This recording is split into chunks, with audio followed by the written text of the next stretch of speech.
अ, मराठी साहित्य सम्मेलन हुआ दिल्ली में। आप भी वहां मौजूद थे। प्रधानमंत्री नरेंद्र मोदी थे, शरद पवार थे, देवेंद्र फडणवीस थे।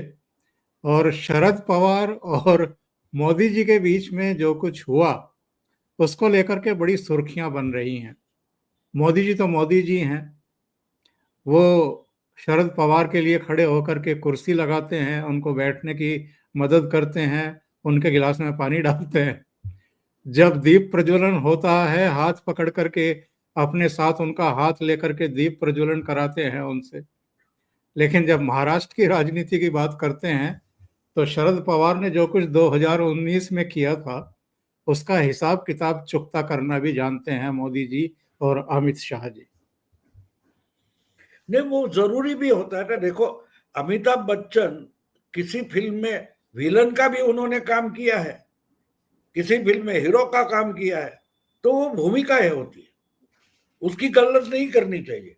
हर बार ये इंसान है जो एक्टर होता है वो हर जगह वही काम करेगा, ऐसी बात नहीं है। देखो, जहर भी जिसको हम बोलते हैं, कभी कभी जहर भी दवाई का काम करता है ना।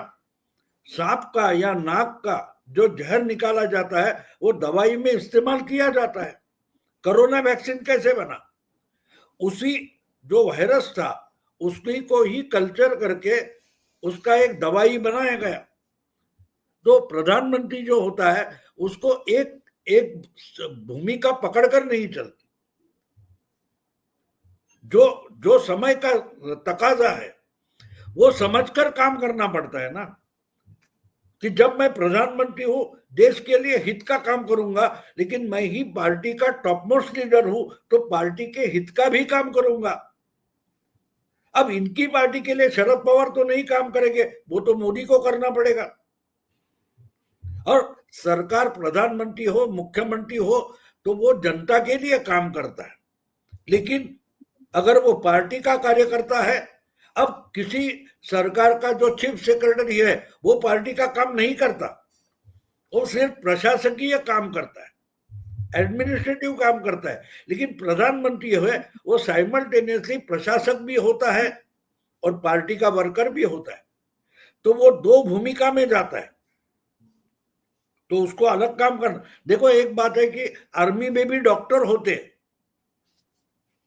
जो जख्मी होता है उस पर इलाज भी करते हैं, गोली भी चलाते हैं, जख्मी भी करते हैं।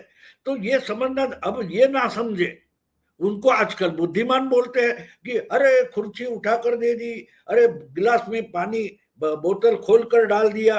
अरे ये तो बुजुर्ग है तो करना पड़ेगा ना, करना पड़ेगा। यही तो इनकी अकल कितनी कम है वो पता चलता है कि अर्जुन के लिए द्रोणाचार्य गुरु थे, लेकिन समय आया तो उन पर भी हथियार उठाया था।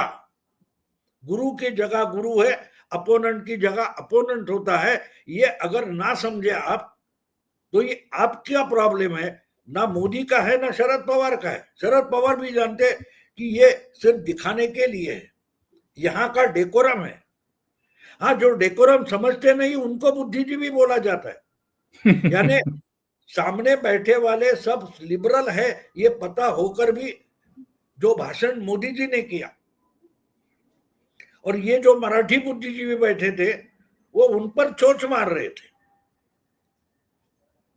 इसीलिए तो ये सम्मेलन बहुत चलते हैं, फेस्टिवल बहुत होते हैं, लेकिन उसका थोड़ा भी किंचित भी परिणाम जनमानस पर होता नहीं है। और शरद पवार को आज चुनाव में पॉलिटिक्स में हार गए तो कैमरे के सामने बैठने के लिए ऐसे समारोह ढूंढने पड़ते हैं ना आयोजित। ये तो खुली बात थी कि दिल्ली में मराठी साहित्य सम्मेलन का पूरा आयोजन शरद पवार ने किया था, क्योंकि चुनाव तो हार गए, मुंह दिखाने के लिए कोई तो जगह चाहिए, इसलिए दिल्ली में बुलाया गया। तो कहने का मतलब ये है कि इस ढंग से मोदी जी किसके साथ बैठते हैं, क्या करते हैं, तो उस समय की जो मांग होती है, तकाजा होता है, उस स्वरूप में वो काम करते हैं। पर ये बताइए, ये समझाइए, अभी कुछ दिन पहले शरद पवार ने एकनाथ शिंदे को भी कोई पुरस्कार दिया है। उस पर जिन आप बुद्धिजीवियों की चर्चा कर रहे हैं, उनमें क्या संजय राउत को और उद्धव ठाकरे को भी शामिल करेंगे? और उनकी तरफ से जिस तरह की प्रतिक्रिया आई है, वो तो अजीबोगरीब थी। अच्छा, अब यहाँ शरद पवार और प्रधानमंत्री एक साथ दिखाई दे रहे हैं, तो ये उद्धव ठाकरे और शरद पवार में ही कोई तारतम्य नहीं बैठ रहा है, या उद्धव ठाकरे और संजय राउत कुछ समझ ही नहीं पा रहे हैं? नहीं नहीं, ये देखो, एक बात होती है, शरद पवार, मैंने बार बार आपके प्रोग्राम में 2-3 साल से मैं बोल रहा हूं कि शरद पवार का मतलब मराठी पॉलिटिक्स का बरमूडा ट्रायंगल है। उनके पास जाने वाले कहाँ गायब हो जाते हैं। तो आज जो डुबकियां लगा रहे, पानी में बचकर कैसे निकले, डूब रहे हैं, तो डूब रहे तो कैसे बच सकते हैं, इसकी चिंता में हाथ पैर मार रहे उद्धव ठाकरे। तो उनको समझ में नहीं आ रहा है कि वो बरमूडा ट्रायंगल पहुंच गए, अब यहां से वापस आने का कोई रास्ता होता नहीं है। तो उनको गुस्सा आएगा, लेकिन जब हम बोल रहे थे कि भैया ये तो बरमूडा ट्रायंगल है, तो क्यों गए उसके पास? हाँ, लेकिन एकनाथ शिंदे बिल्कुल समझदार है। पुरस्कार किसके हाथ से लिया वो उन्होंने बोल दिया कि ये दिखावा है। ये एकनाथ शिंदे ने भी बोल दिया कि शरद पवार शरद पवार के बारे में एकनाथ शिंदे ने बढ़िया बात बोल दी। उसके बाद वो तो ऐसा गूगली डालते कि बाजू में बैठा है उसको भी पता नहीं चलता। तो वो टॉन्टिंग कर रहे थे एकनाथ शिंदे, वो उद्धव ठाकरे को था, तुमको मुख्यमंत्री बनाया और डुबो दिया, तुमको पता तक नहीं कि तुम डूब गए हो, और वो डूबा रहे थे तो तुम उनसे ही हाथ मिला रहे थे।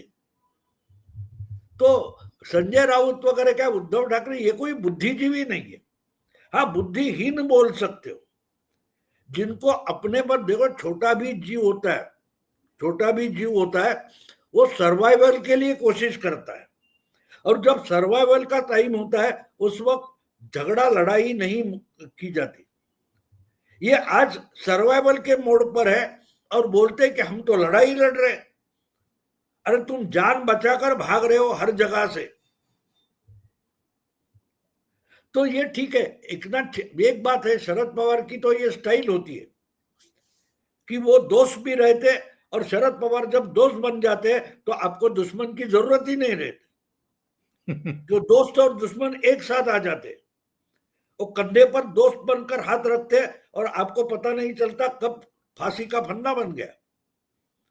तो इसलिए उद्धव ठाकरे को अभी पता चल रहा है, इनके पिताजी को पहले से पता था। इसलिए मैंने एक बार बाला साहब से पूछा था कि अगर आप शरद पवार को दोस्त मानते हो तो उनके साथ राजनीति में हाथ क्यों नहीं मिलाते?